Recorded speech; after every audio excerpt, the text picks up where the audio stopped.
Yeah, good afternoon, Glenn. Really interesting here in Houston. There have been two different Americas on display on two different sides of the street. On that side of the street, the convention center, that's where the NRA's annual convention is taking place right now. In fact, let's show you a live feed from that. Former President Donald Trump is on stage speaking right now. The NRA, of course, has historically been against gun control measures.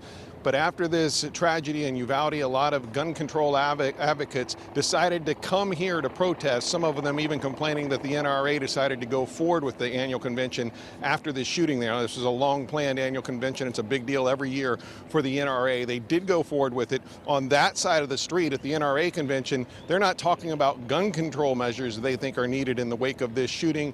They're talking about things like school security measures. Maddeningly, the shooter in Uvalde got in the exact same way the Santa Fe shooter did.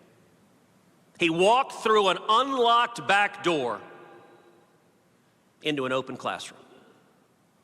We need serious funding to upgrade our schools, to install bulletproof doors and locking classroom doors.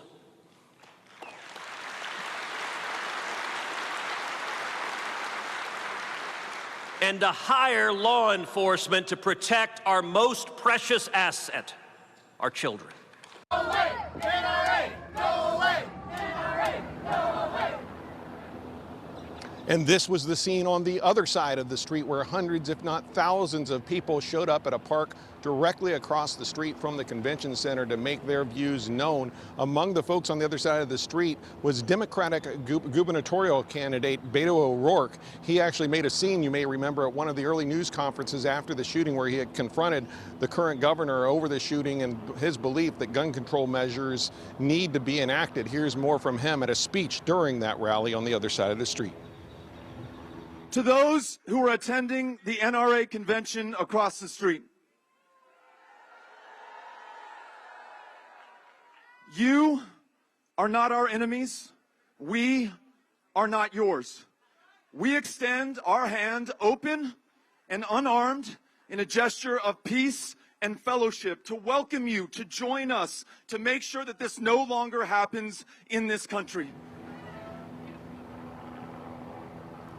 So again, President Trump, former President Trump, still on the stage there addressing the NRA. We'll have more on his speech and some of the newscasts later on. But for now, reporting live in Houston, I'm Chip Yost, KTLA 5 News. Chip, thank you so much. And of course,